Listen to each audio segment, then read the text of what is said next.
Story 1. The house on Willowby Lane. I've been an estate agent in the UK for nearly 7 years, and I've seen my fair share of strange properties, creaky old cottages, damp terraced houses, even the occasional stately home with its own ghost stories.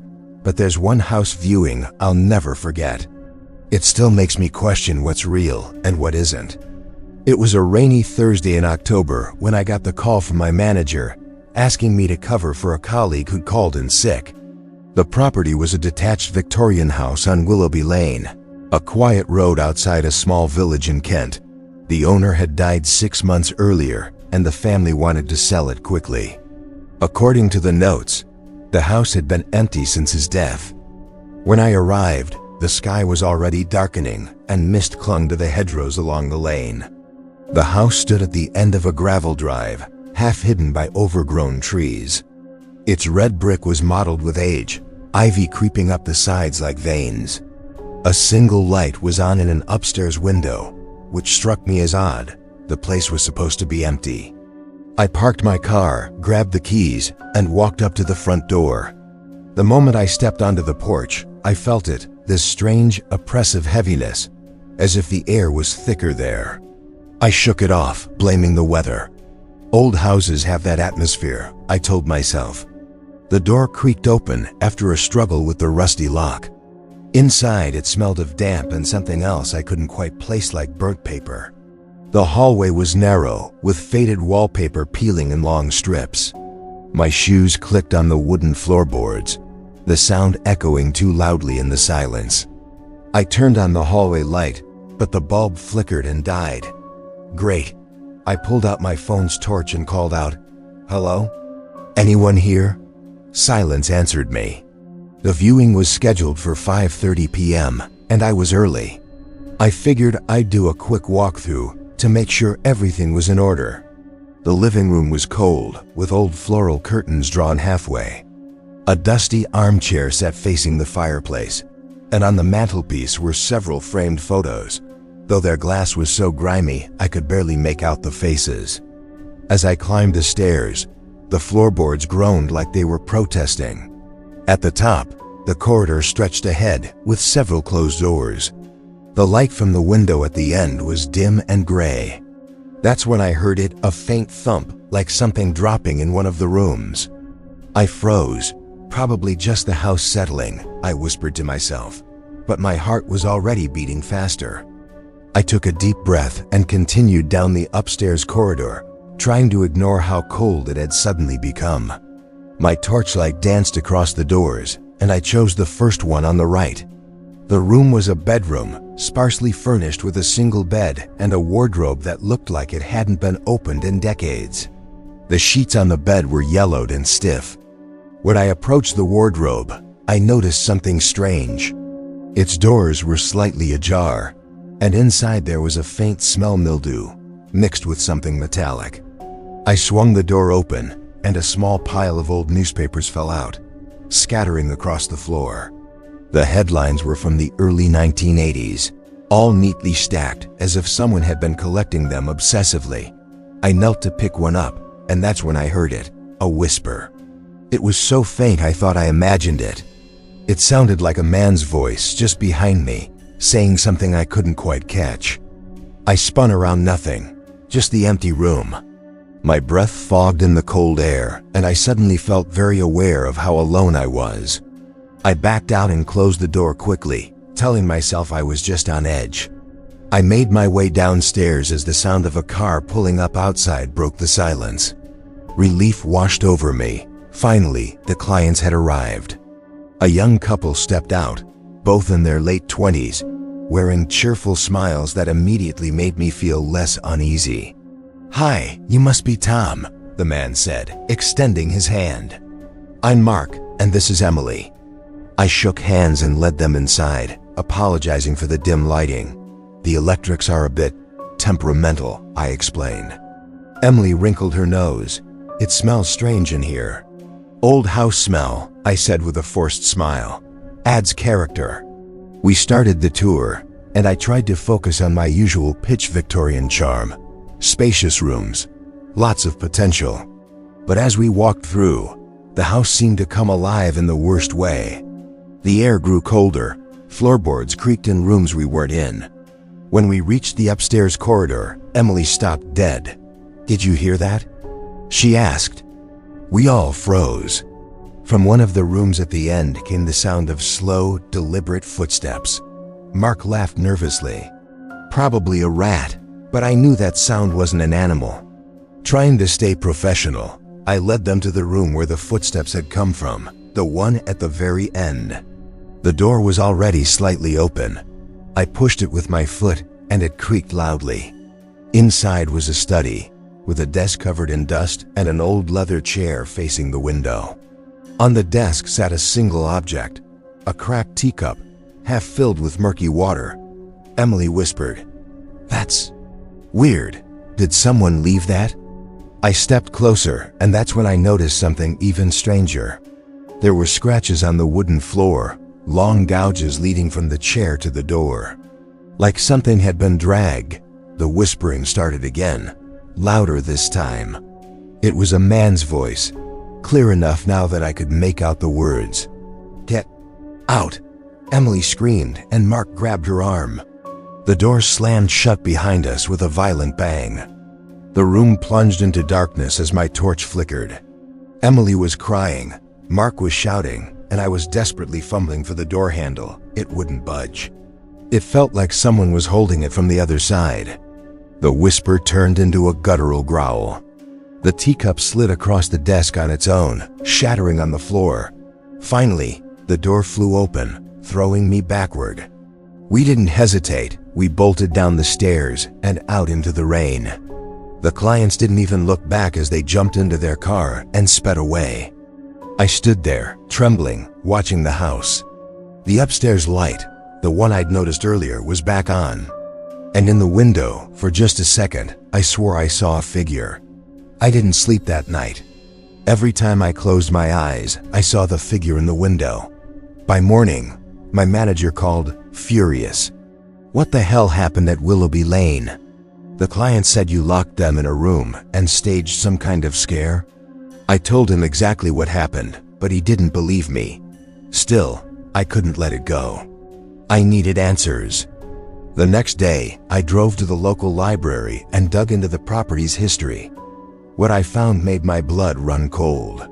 The house had belonged to a man named Arthur Wainwright, a retired schoolteacher who lived alone after his wife left him in the early 80s. Neighbors described him as odd and reclusive. In 1987, a child from the village went missing. Witnesses last saw her walking toward Willowby Lane. Police searched the property but found nothing. Arthur was questioned but never charged. He died in that very house, alone, 6 months ago. There were rumors, though rumors of strange noises, of people seeing the missing girl's ghost in the upstairs window, and of a voice that told intruders to leave. That voice, against every instinct I had, I went back the following evening. The sun was setting as I pulled up, casting the house in a bloody orange glow. This time, I came prepared: flashlight, phone, and a resolve to record everything. I walked in, and immediately, the smell hit me again: burnt paper, stronger than before. I set my phone to record and spoke aloud. "Arthur, if you're here, I just want to understand what happened." The floor creaked behind me. I turned, but no one was there. I climbed the stairs, heart pounding, and made my way to the room at the end of the corridor. The door was closed, but I heard it, the faint sound of a girl crying. I pushed the door open. Inside, the study was exactly as before. Dust everywhere, the broken teacup still on the floor. But now there was something else on the desk, a small dirty shoe. The crying grew louder, and suddenly, the leather chair spun around on its own. Sitting in it was the figure of a man, head hanging, face obscured by shadows. I froze. My flashlight flickered, but I forced myself to stay still. He slowly raised his head, and I saw his face pale, sunken, eyes black like empty pits. His mouth opened unnaturally wide, and in a voice that rattled the walls, he roared, "She's mine." The lights burst, and the room went dark. Something slammed into me, knocking me against the wall. I felt cold fingers wrap around my throat. I couldn't breathe. I kicked, clawed, but there was nothing to grab, only air, freezing air. The crying turned into screaming. The walls themselves seemed to warp, faces pressing out from the wallpaper, mouths open in silent agony. With all my strength, I stumbled toward the door. It wouldn't open. Behind me, the man's figure rose, towering, stretching unnaturally tall. He lunged. At that exact moment, the door swung open, and I fell out into the corridor. I didn't stop running until I was outside, gasping, shaking, my phone still clutched in my hand. When I looked back, the house was silent again. But in the upstairs window, the girl was there watching me. I quit my job the next day. I never set foot on Willowby Lane again. When I finally gathered the courage to check my phone, my stomach dropped. The video I recorded was mostly static, but in the middle, there was a clear frame, the figure in the chair, staring directly at the camera, and behind him, a little girl with hollow eyes. The house still hasn't sold. Every few months, it appears back on the listings, cheap, desperate for buyers. But no one stays for long. If you ever drive down Willowby Lane, you'll see it silent, waiting. And if you're unlucky enough to go inside, you might hear them too. The whisper, the crying, the voice that chills your bones. And if you hear it tell you to get out, for God's sake listen. Story 2. The flat no one wants. Being an estate agent in London isn't glamorous. Most of my days involve showing cramped flats to annoyed clients. But one property stood out, Flat 6 at Rosewood Court. The building itself was in South London, a Victorian conversion with peeling paint and an unsettling air about it. The flat had been vacant for over a year, despite its prime location. Every viewing ended the same way. The client left quickly, refusing to explain why. When my manager assigned me to show it to a new client, I was skeptical but curious. The evening was cold when I arrived. The street was oddly empty, and the building's entrance smelled faintly of mildew. The hallway lights flickered as I climbed a narrow staircase to the third floor. Flat 6 was at the very end. The door felt cold when I touched it, as if the metal had been sitting in a freezer. I unlocked it and stepped inside. The flat was small, with bare wooden floors and white walls that were stained with age. The air was heavy, almost damp. I could hear the faint hum of traffic outside, but inside, it was dead silent. I walked through quickly, rehearsing what I'd say to the client. That's when I noticed something odd. In the bedroom, the mirror on the wall wasn't reflecting me properly. It lagged like an old video feed, showing my movements a split second late. I blinked and it returned to normal. The client, a young woman named Sophie, arrived exactly on time. She seemed cheerful, though she admitted she'd heard rumors about the flat. What kind of rumors? I asked, forcing a smile. Just people saying it's haunted, she said, laughing nervously. We stepped inside, and she immediately shivered. It's freezing in here. I launched into my sales pitch, but as we walked through the rooms, the atmosphere grew heavier. Sophie stopped suddenly in the hallway. Do you hear that? She whispered. I strained my ears. At first, nothing. Then a faint sound, like someone breathing very close to us. I checked every room. No one was there. At the end of the hallway was a small door I hadn't noticed before. It didn't appear on the floor plan. I tried the handle, it was locked. Sophie frowned. What's in there? I'm not sure, I admitted. We moved on, but as we entered the bedroom, Sophie gasped. The mirror. The mirror was rippling, as if it were made of water. And our reflections were wrong, distorted, stretched, with faces that didn't match our own. Suddenly, a loud bang echoed from the locked door in the hallway. Sophie screamed, and I felt my stomach drop. We stood frozen, staring at the door.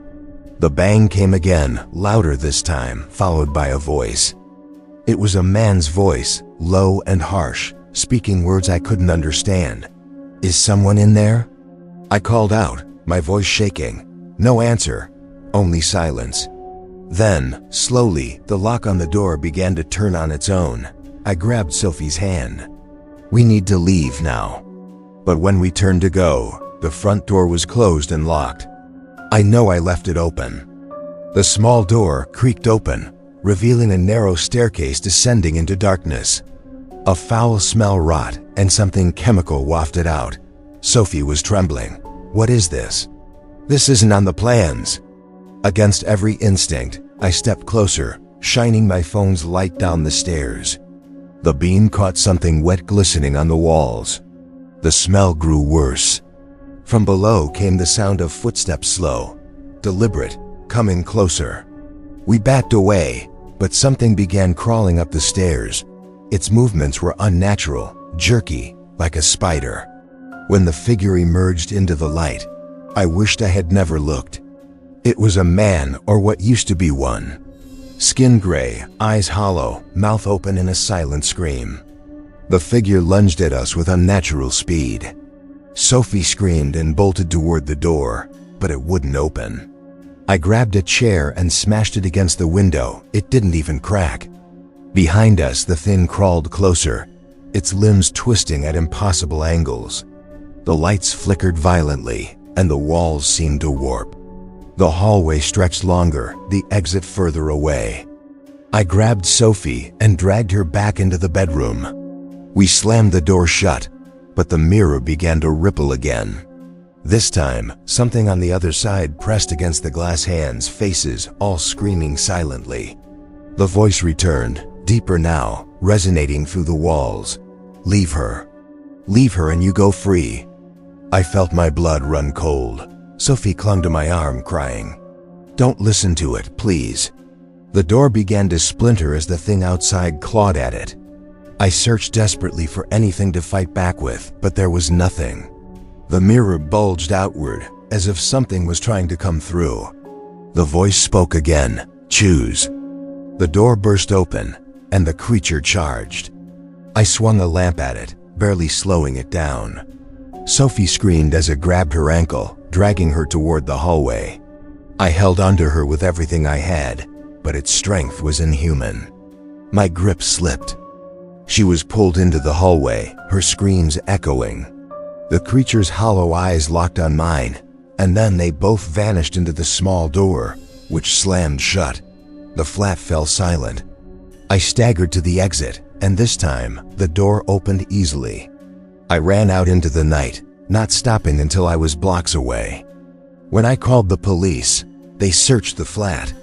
There was no locked door, no staircase, just a blank wall where it had been. Sophie was never found. They questioned me for hours, but eventually, they let me go. No one believed me. The agency still lists Flat 6. Every few months, a new client books a viewing, and a new agent is sent. None of them ever talk about what happens inside. Last week, I saw the listing again online. Same pictures, same description. But when I looked closely at one of the photos, the bedroom mirror, I saw Sophie. She was standing just behind the photographer, her mouth open in a silent scream. If you ever see Flat 6 at Rosewood Court on the market, don't go. Story 3, The Manor on Black Hollow Road. I was asked to handle a viewing for a property far outside my usual area, a large countryside manor on Black Hollow Road. In the Yorkshire Dales, the owner, an elderly woman, had recently passed, and her relatives wanted a quick sale. The drive there was long and desolate, with miles of empty fields and forests. The sat-nav barely worked. By the time I reached the manor, clouds had gathered, casting everything in a dull gray light. The building was massive but decaying, ivy creeping across its stone walls, several windows boarded up. The iron gates screeched as I pushed them open. I parked, stepped out, and instantly felt as if the world had gone quieter. No birds, no wind, just silence. Inside, the manor smelled of dust and old wood.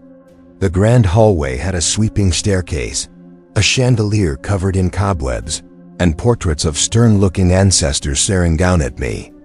As I explored, I heard faint tapping like fingernails against glass. It came from the dining room, but when I entered, the room was empty. The long table was still set with dusty plates and glasses, as if a dinner had been abandoned decades ago. In the corner stood an antique mirror.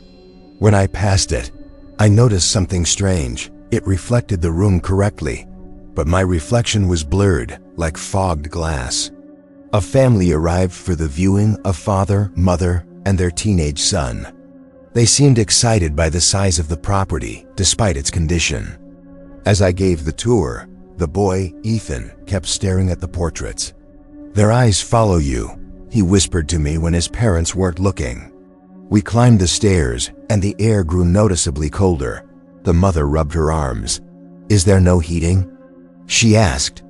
"There is, but it hasn't been turned on in years," I replied. At the top of the stairs, a long corridor stretched with several closed doors. One of them, the last one, was slightly ajar. From inside came a faint creaking, like a rocking chair. The door led to what appeared to be an old nursery. Dust-covered toys were scattered across the floor. A wooden rocking horse stood by the window, and an empty cot sat in the corner. The rocking chair in the room was moving slightly, as if someone had just stood up from it. The boy pointed. "Who's that?" We all turned. In the reflection of the nursery's window stood a pale woman in an old-fashioned dress, holding something in her arms. But when I looked directly at the glass, she was gone. The father laughed nervously, claiming it was a trick of the light, but Ethan whispered, "She's crying." We continued the tour, but the atmosphere had shifted. Whispers seemed to seep from the walls, too low to understand but unmistakably human. Downstairs, while showing them the kitchen, every cabinet door suddenly swung open at once. The mother screamed, and the father yelled, "What the hell was that?" I tried to explain it away, old house, draft, whatever I could say to keep calm. But I was trembling inside. Then we heard it. A baby crying, faint but clear, coming from upstairs. We followed the sound back upstairs to a door we hadn't opened yet. It was locked. The crying grew louder behind it. The father banged on the door.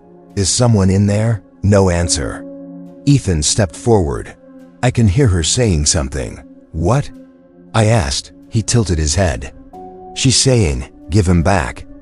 Suddenly, the lock clicked on its own. The door creaked open, revealing a small, dimly lit room. In the center was an old wooden cradle, rocking violently. The cradle stopped abruptly as we stepped inside. The room smelled of mildew and something sweet, sickly sweet. On the wall were faint scratch marks, spelling words I could barely read. "He took him." The air grew icy. The crying turned into a woman's scream that pierced through our ears. The door slammed shut behind us. The portraits in the room, ones we hadn't noticed before, depicted the same woman we saw earlier. Her face changed in each frame, from smiling to crying to screaming. Ethan clutched his head and shouted, "She wants her baby back." The walls began to bleed a dark liquid. Toys scattered on the floor moved on their own, forming a circle around the cradle. The mother fainted. The father tried to break the door open, but it wouldn't budge. Then the woman appeared. She materialized out of the shadows, her face pale and wet with tears, her arms cradling something invisible. She looked at us, eyes hollow, and whispered, "He took my child. Give him back or stay forever." The cradle flipped over violently, and an unseen force grabbed Ethan, dragging him toward the shadows. The father lunged, pulling Ethan away. The woman screamed, a sound so shrill the glass shattered. I threw myself against the door one last time, and it burst open. We ran down the stairs as objects flew past us, chairs, picture frames, shards of glass. The front door opened by itself, and we bolted outside into the cold air. When we turned back, the manor's windows were glowing with an eerie light. The woman's figure stood in the nursery window, watching us. The family never bought the manor, and neither did anyone else. It still stands rotting, its windows dark, except for the nursery, where a faint light glows on stormy nights. I later learned the truth. Decades ago, the lady of the house lost her baby under mysterious circumstances. The husband was suspected of foul play but never charged. She died in grief, and it set her spirit searches endlessly, trapping anyone who enters. Sometimes when I close my eyes, I hear her voice, whispering the same words Ethan heard. Give him back.